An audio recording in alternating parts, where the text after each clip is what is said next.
Chicken রান্না করতেছি, ঝাল চিকেন রান্না করব আজকে। তো চিকেনগুলো ভালো করে ভেজে নিচ্ছি।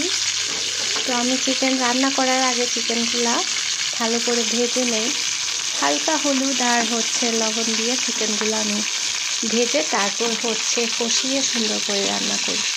হ্যালো বন্ধুরা, আসসালামু আলাইকুম, welcome to my Farzan hand blog. সবাইকে ওয়েলকাম মাই ব্লগিং ভিডিও। কে কোন জায়গার থেকে ভিডিওটি দেখছেন অবশ্যই কমেন্ট করে জানাবেন। ভিডিওটি ভালো লাগলে অবশ্যই চ্যানেলটি সাবস্ক্রাইব করে দিয়ে 5 টাকা বেল আইকনটা অন করে দেবেন। অবশ্যই লাইক কমেন্ট করে ভিডিওটা শেয়ার করে দেবেন। ফেসবুক পেজটা অবশ্যই লাইক ফলো দিয়ে ভিডিওটা শেয়ার করে দেবেন।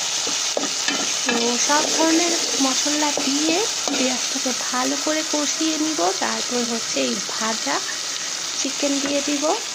আলুগুলোও কিন্তু আমি ভেজে নিয়েছি। তো আলু আর চিকেন ভালো করে আমি কষিয়ে নেব।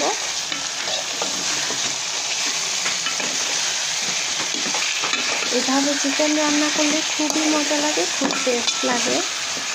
তো প্রথমে আমি চিকেনগুলো কষিয়ে নিয়েছিলাম, এখন আমি আলুগুলা দিয়ে দিব।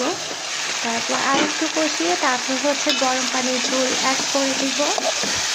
আর আজকে চিকেন রান্না করছি, চিকেনের সাথে সবজি খিচুড়ি হবে, পাতলা সবজি খিচুড়ি।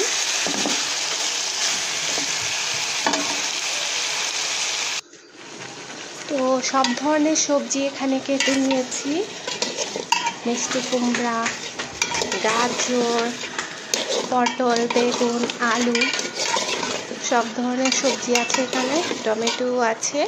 আর এদিকে মুগ ডাল আর পোলা চাল ধুয়ে পানি ঝরিয়ে রেখেছি। আর এদিকে মুরগিটা ঝোল দিয়ে দিয়েছি। তো সবজিগুলা কষানো হয়ে গেলে তারপর খিচুড়িটা রান্না করে ফেলবো চাল ডাল দিয়ে। এই আজকে আমাদের মেনু, খাবারের আইটেম। এটা বেবিদের জন্য তৈরি করছি, তাই এত সবজি দিয়ে আজকে খিচুড়ি তৈরি করলাম। এই তো রেডি হয়ে গেছে মাশাআল্লাহ খাবার, আলহামদুলিল্লাহ। ভিডিওটি ভালো লাগলে অবশ্যই চ্যানেলটি সাবস্ক্রাইব করে দিয়ে পাশে থাকা বেল আইকনটা অন করে দিবেন। অবশ্যই লাইক কমেন্ট করে ভিডিওটা শেয়ার করে দিবেন। ফেসবুক পেজটা অবশ্যই লাইক ফলো দিয়ে ভিডিওটা শেয়ার করে দিবেন। আল্লাহ হাফেজ।